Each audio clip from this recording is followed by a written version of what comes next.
XXO Glow Fam, Vince here and welcome back to my YouTube channel. In today's video Glow Fam, meron na naman tayo i-review na something na pwede natin gamitin pang makeup. This is actually from a brand na bagong-bago pa pero they're coming in really hot. And the brand that I'm talking about is none other than Heyhue. So in today's video Glow Fam, meron tayo i-review ng mga sponges, mga brushes from Heyhue. So we're gonna check if these brushes are really nice and kung effective ba tong mga sponges nila. If you guys are interested, what are you waiting for? Grab a drink, sit back and relax. And without further ado, let's glow!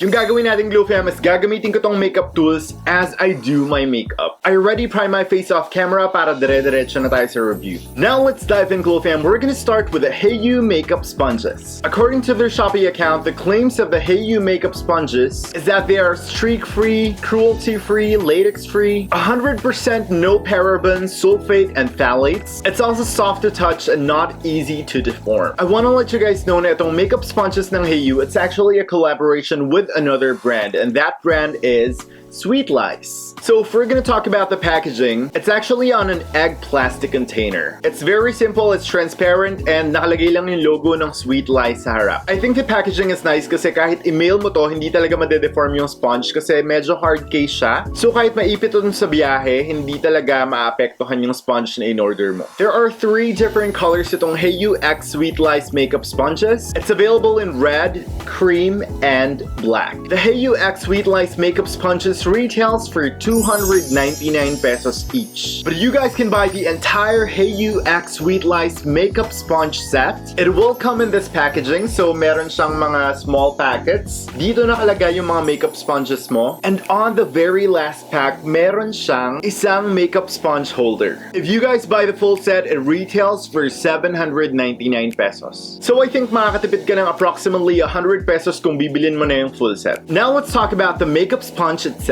Sabi ko nga kanina, iba-iba yung colors niya, iba-iba rin yung shapes ng makeup sponge na to dahil iba-iba rin yung gamit niya. These are how the sponges look like when it's dry, and initial impression, I really think na malambot agad siya, so I can't wait na mabasa na siya ng water. Now Glow Fam, before we even do the makeup, let's talk about the shape ng makeup sponges na to. We're gonna start with a black makeup sponge. First, let's talk about the color. I think black is perfect for makeup sponges dahil alam naman natin na ang color black is hindi talaga siya dumihin, so kapag nalagyan siya ng foundation, tapos pag binanlawan mo siya, hindi siya magmumukhang madumi sa makeup station mo. However, ang downside nun is hindi mo alam kung sobrang malinis na ba talaga yung sponge mo dahil nga black yung color niya. If we're gonna talk about the shape ng makeup sponge na to, it has 2 cuts. It has a cut on the side and meron din siyang cut sa top. On the other side of the makeup sponge, it's fully round and it has a pointed tip. Pag yung makeup sponge mo may pointed tip, ito yung ginagamit para sa mga small areas. Like dito sa may inner corner mo, under the eyes, mas madali ka makakapasok dun sa crevices na yun. The back side of the sponge is round and it has no cuts. Yung mga gantong side ng makeup sponge is perfect for wide areas like your face. You guys can use this for putting on foundation. Sigurado ako na you'll be more efficient when putting on foundation dahil nga malapad yung nakakover niya na area. And this is also perfect sa neck area natin. This one has a very narrow cut on the top. Pwede mo tong gamitin dito sa may area ng iyong nose para hindi sobrang lapad yung nakakover up niya. And the cut on the side, dahil nga meron siyang straight line dito, yung connection ng wider cut and ng smaller cut, this is perfect pang cut ng contour natin if you want to do like a straight line. Ito yung pwede mong gamitin for that. Now let's talk about the red sponge. This is how the red sponge looks like in front. They have the logo of Sweet Lice. It has a really wide cut on top and rounded with a pointed tip yung bottom part ng sponge na to. I would say that this sponge has 3 parts. Yung rounded cut on the top. This is perfect para makapasok dun sa areas na mahirap abutin ng flat na makeup sponge. And if you also want to coat your lids with an eye base, ito rin yung perfect for that. Again, the pointed tip is for the crevices of your face. Pwede rin tong gamitin sa may T-zone. And one more thing na gusto ko sa mga pointed tip is ito yung ginagamit kong pang-cut nung bake ng nose contour ko. Again, on the other side, rounded full surface siya, so this would cover up the wider areas of your face like your entire face and pwede rin sa neck.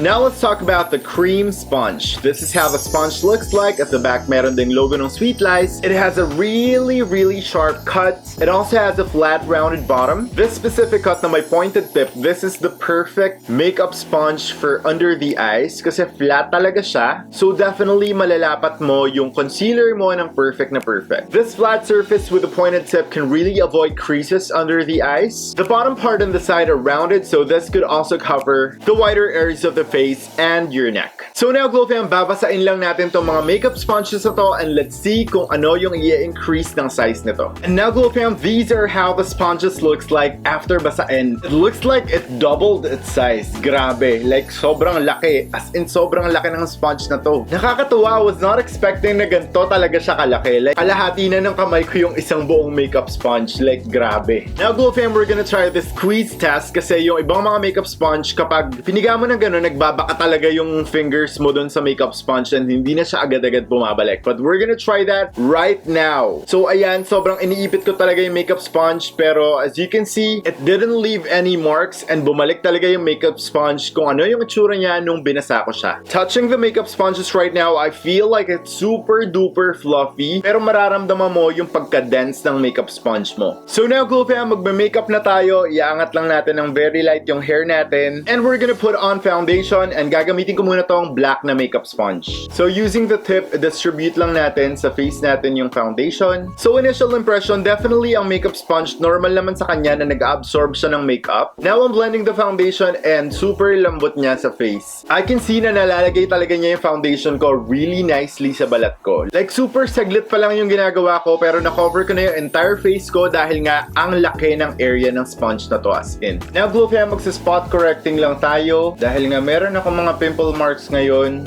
So we're gonna make sure na hindi makikita yung mga marks na yan. Now let's blend out this concealer using the red makeup sponge. We're gonna make sure na cover niya lahat ng mga gusto nating i-cover. So far, it's very consistent. The feel is very similar dun sa black one. Malambot din siya na may pagka-dense. And kahit itong area yung ginagamit ko, sobrang lapad pa rin ang naka-cover up niya sa aking face. Now using the back area, let's top this up with foundation. And I'm also gonna use this sa neck dahil nga wide area siya. So we're just gonna bounce this on the face like ilang seconds pa lang na-cover niya na yung half ng face ko. Now we're gonna proceed with concealer. Maglalagay lang tayo sa normal na nilalagay natin ng concealer. Next up, I'm just gonna use this cream sponge para i-blend yung concealer sa ating face. I'm liking the performance ng sponges na to as in. And again, it's very efficient kasi nga napakalaki nga ng sponge na to. So, konting time lang yung kailangan mo talaga. So now, using this pointed flat tip, papasok tayo dito sa may inner corner. We're gonna blend the under eyes. And tingnan nyo, Glow Fam, pasok na pasok talaga siya dun sa inner corner, and we're just gonna drag this hanggang dun sa outer side. As easy as that, covered na agad yung under eyes natin. Now, Glow Fam, maglalagay lang tayo ng cream blush sa ating face. And we're gonna see if mabablend din siya ng ating makeup sponge. So, I'm using the red one. Etong side yung ginagamit ko. And this side, meron siyang konting-konting foundation para medyo ma-diffuse yung cream blusher natin. Kung maging super intense man yun. So far, so good. I can see na nabablend niya yung cream blusher. And it looks really, really nice.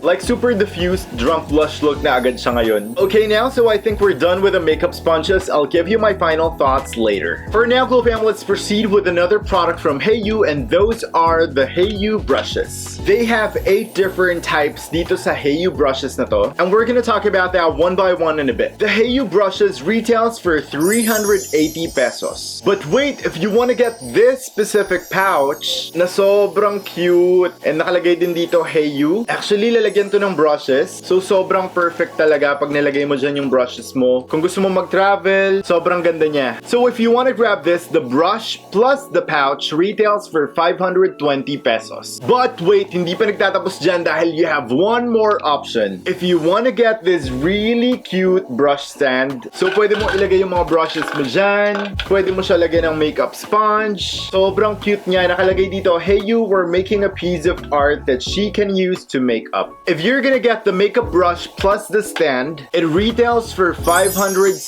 pesos. Pero saglit lang, Glow Fam, paano kung gusto nyo yung tatlo? Like full set talaga siya. If you wanna get the brush plus the pouch plus the stand, or yung full set niya, it retails for 600 pesos. So parang 30 pesos lang yung difference kung ito yung bibilin mo. They do have different colors itong makeup brushes from Heyhue. It's available in sky blue, pale green, pink salmon, and bright silver. Pero meron pa silang mga iba't ibang colors. So definitely check out the Shopee account of Heyhue. Ilalagay ko yung link sa description box below para one click nyo lang nandun na kayo agad. The Heyhue brushes are cruelty-free cruelty-free and hypoallergenic. Glow fam, if we're gonna talk about the softness nitong bristles na to, like this one is extremely soft. Like sobrang lambot talaga niya, para siyang clouds. If we're gonna talk about the packaging nitong mga brushes na to, pag binili niyo siya, nakalagay siya sa isang airtight Ziploc bag. And bawat brush is covered siya with plastic.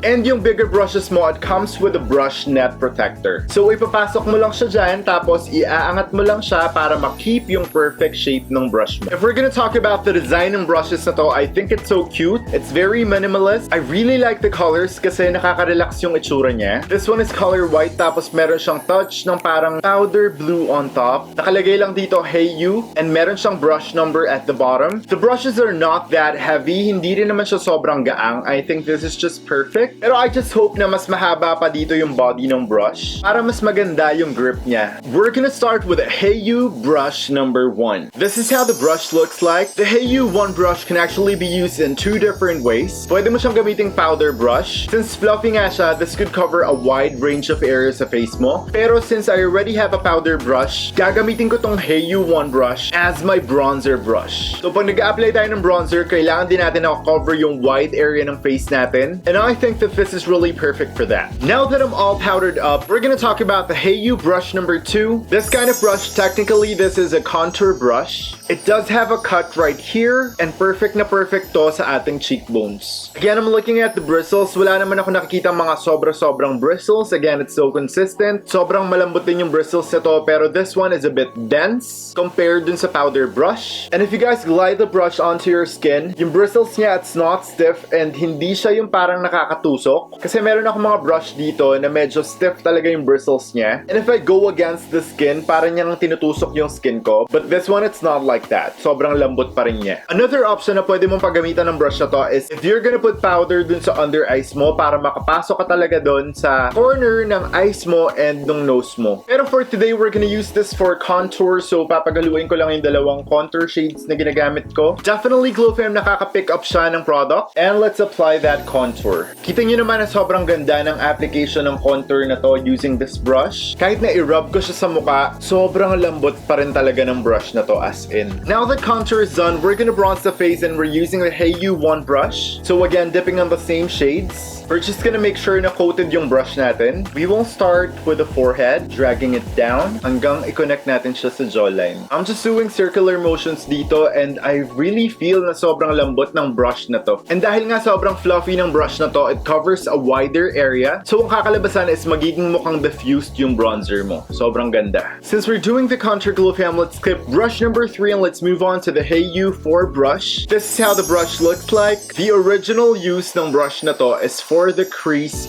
or the brow bone. So this brush is perfect para malagay mo or ma-deepen up mo yung crease mo when applying eyeshadow. Pero today, Glow fam, iba yung paggagamitan natin ng brush na to. Dahil nga meron siyang cut or angled yung brush na to, gagamitin ko to for nose contour kasi definitely sobrang dali niyang pumapasok dun sa sides ng aking nose. We're gonna make sure na coated talaga yung brush natin. Now that the brush is coated, let's tap it. And then mag-contour na tayo. Magsisimula tayo dun sa my brow area. We're just dragging it down until we reach the tip of the nose. We're just gonna do the same on the other side. And now our nose contour is all done. Maglalagay lang din ako dito sa may ilalim ng aking lip. And that's it. Sobrang gusto ko tong Heyhue 4 brush. Now let's talk about the Heyhue 8 brush. This is how the brush looks like. This one is actually an eyeliner brush, or this can also be used as your brow brush. So for today's video, gagamitin ko siya sa aking kilay. As you guys can see, it's an angled brush, and this one feels super dense para sobrang precise talaga yung application. Since I do have different liner brushes, ito gagamitin ko sa pangkilay na lang. So I coated the brush with my eyebrow pomade, and we're gonna start in the middle. So I'm just doing the lower outline, and we're gonna drag this outwards to the tail of the brow. I don't want to do a super on fleek brow right now, so malinis but very natural brows pa rin yung gagawin natin. I'm just doing the upper outline, and we're filling in the rest of the brows. With whatever's left on the brush, we're gonna do the lower inner outline, and we're gonna draw some little hairs on the inner corner of the brows. Here's one brow all done. I'm just gonna carve the lower part, and I'll finish it off using a brow soap. And now, Glow fam, let's proceed to the eyes. We're gonna talk about the Heyhue 5 brush. This is how the brush looks like, this is a round eyeshadow blending brush. Ito yung isa sa pinaka-importanting brushes na ginagamit pang eyeshadow dahil this one is ginagamit pang blend ng eyeshadows natin. So as you can see, fluffy type brush to. So if you want to achieve that super diffuse or blown out eyeshadow look, ito yung perfect na brush for that. So now let's do the eyes glow fam. Using my Heyhue 5 brush, we are dipping into a transition shade. We're just tapping off the excess. We're just putting the shade dun sa ating crease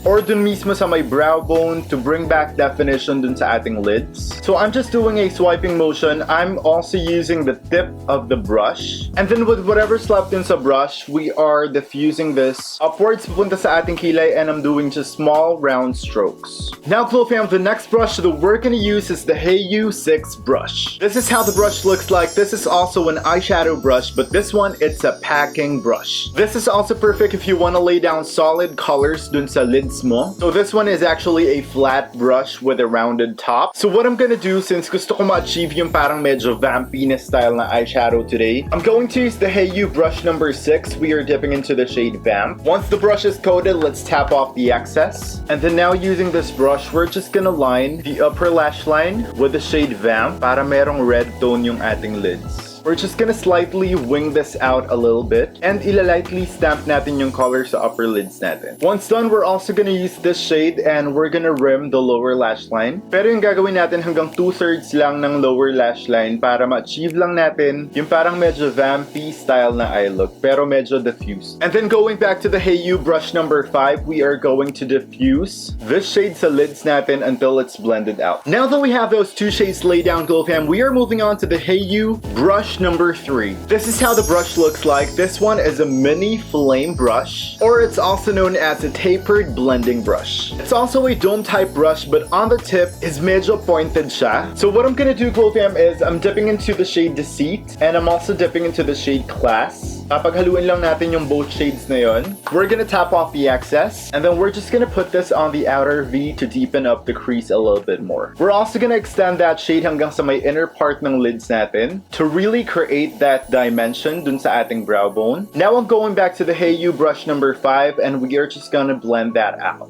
And now glow fam, for the last brush, we have here the Heyhue brush number 7. This is how the brush looks like. Straight up, this is a lip brush. So this is what we're gonna use for our lips right now. Sobrang dry talaga ng lips ko today, so I'm using a satin lipstick para hindi sobrang ma-emphasize yung crevices ng lips ko. So now we're just gonna cover the lips. Now we're just going to set the face. This is the look all done, and now it's time for my final thoughts. Let's start with the Heyhue X Sweet Lies Makeup Sponges. Let's start with the packaging, glow fam. I think it looks nice. Protected naman yung sponge pag binili mo siya. Yung nakukulangan lang ako, since collaboration siya ng Heyhue and Sweet Lies, sana nandito rin yung logo ng Heyhue. Kasi yung logo lang ng Sweet Lies nakikita kahit dun sa makeup sponge, yung nakatatak lang yung logo ng Sweet Lies, wala yung Heyhue. So if like I don't have any idea about these makeup sponges, iisipin ko na Sweet Lies lang siya, na hindi related yung Heyhue dito. If we're gonna talk about the design, I love that they have a variety of designs kasi iba-iba nga rin naman yung uses niya, and definitely beneficial naman siya. Pero I think yung pinaka magagamit ko sa lahat is itong red makeup sponge kasi feeling ko lahat dito covered na Meron akong pointed tip for my crevices, meron akong wide area for my face and neck, meron akong cut dito para dun sa mga hard to reach areas. I think ito na talaga yun. If we're gonna talk about the accessory ng makeup sponges na to, it looks so cute. Maganda to pang design sa makeup station nyo para alam mong hindi pa kalat-kalat yung makeup sponge mo, and sobrang ganda lang talaga niya pang display. Balikan natin yung claims niya. Streak-free, yes, totoo yun. Normal yun sa mga makeup sponges. Sabi, soft to touch. Definitely soft to touch talaga siya. And not easy to deform. Nakita nyo naman, nag-smash test tayo kanina and hindi talaga bumakat yung fingerprints ko. Now let's talk about the price point, glow fam. Each one retails for 299 pesos. Medyo alanganin ako doon sa price point ng makeup sponge na to. Though naiintindihan ko kung bakit medyo pricey itong makeup sponge na to dahil nga it's a collaboration between two brands. So parang pangalan ng dalawang brand na pinagsama. Yun yung hula ko, Glow Fam, kasi mostly na mga collaborations, medyo on the pricier side talaga. If we're gonna look into the business side of things, and if we are to compare the price point of these sponges sa other local brands na meron tayo ngayon, yes, medyo nasa pricey side nga to, and dun lang siya medyo alanganin ng konti. Kung meron sigurong chance na ibaba nila yung price point ng product na to para mag-level out dun sa market ng local brands ngayon, I think that would be better. Another business idea na naiisip ko, I think if Heyhue could find another supplier tapos matatataka ng Heyhue talaga yung makeup sponges nila, I think they could sell that at a lower price compared to having a collaboration na mas mataas nga yung benta talaga. Yun lang yung idea ko, pero if we're gonna talk about the quality of the product, sobrang on point talaga. What I love about these sponges is napakalaki niya kapag nabasa. At dahil nga napakalaki niya pag nabasa, sobrang bilis kong natatapos yung face ko. That's my only comment for the makeup sponges. Dun lang talaga sa price point, pero sobrang ganda ng quality niya as in. Now let's move on to the Heyhue brush set. Quick recap lang, Glow Fam, ng Heyhue brushes natin. We have here the Heyhue brush number 1, which is a powder or a bronzer brush. Next up, we have the Heyhue number 2 brush, and this is a contour brush. Next, we have the Heyhue number 3 brush. This is a mini flame brush, or also known as a tapered blending brush. Next up, we have the Heyhue number 4 brush, which is a crease or a brow bone brush, or it can also be used as a nose contour brush. Next, we have the Heyhue number 5 brush, and this is a round eyeshadow blending brush. Next on the line, we have the Heyhue number 6 brush. This one is an eyeshadow brush that is used to pack colors on your lid. Next, we have the Heyhue number 7 brush, which is a lip brush. And last but not the least, we have here the Heyhue number 8 brush. This is a brow brush, or it can also be used and called as an eyeliner straight slope brush. If we're gonna talk about the packaging, Glow Fam, airtight sealed, ziplock, check, not contaminated, away from bacteria and virus. Looking at the design of the product, I think it looks really nice, very aesthetic, very minimalist, very relaxing. Just like my comment earlier, yung only wish ko sa kanila is I hope na mas mahaba pa ng konti yung brushes. The density of the brush is just perfect, hindi siya sobrang bigat. It's also not super light, na para na siyang cheap. If we're gonna talk about the accessories, I think it's really cute. Definitely magagamit talaga to. Like ito, ilalagay ko na to dito sa makeup station ko kasi kailangan ko talaga ng tusukan ng brush. And itong pouch na to, kung ayaw mo siyang gamitin lalagyan ng brush, pwede mo siyang gaming wallet. Sobrang cute talaga niya and gustong gusto ko siya. If we're gonna talk about the performance of the brushes, I think it's super duper nice. Una sa lahat, again, what I like about these brushes is super lambot talaga niya. As in, super lambot niya, para siyang clouds. Lahat ng brushes ginamit ko and wala man lang ako naramdaman na kahit isang fiber na tumusok sa skin ko na masakit. As in, sobrang smooth lang ng application ko. Hindi ako nahirapan. And yung selection ng brushes niya is perfect kasi meron siyang mga face brushes and meron din kayo magagamit na eye brushes. Meron pang pa-brow brush. So, kompleto talaga siya. If we're gonna talk about the price point, 380 pesos for these brushes, I think sulit na yun. Kasi definitely matagal na matagal nyo ito magagamit with proper care. And I think if we're gonna compare that price point sa mga ibang brands, I think tamang-tama lang. I think mas mura pa nga to compared dun sa mga iba, diba? Overall, gustong-gusto ko yung products ng Heyhue. I really can't wait to try the other products na pinadala nila sa akin, but we're gonna do that in a separate vlog. If you guys want to grab these amazing products from Heyhue, we're gonna talk about the product availability. All the Heyhue products are available through their Shopee account. I'll put all the links that you need here and on the description box below para one click nyo na lang, nandun na kayo. Before we even end the video, guys, please make sure that you follow Heyhue on their social media accounts, Heyhue.ph on Facebook, at Heyhue.ph on Instagram. I want to personally thank Marie, the brand owner of Heyhue, for sending these amazing products. I really appreciate it. What do you think, Glow Fam? Nagustuhan nyo ba yung mga brushes nila? Nagustuhan nyo ba yung sponges? If ikaw yung magre-review ng products na to, ano yung comment mo? Let me know your thoughts, sound off below. That's it for today's video, guys. Thank you so much for watching. I love you guys so much. XXO Glow Fam, and I'll see you on the next one.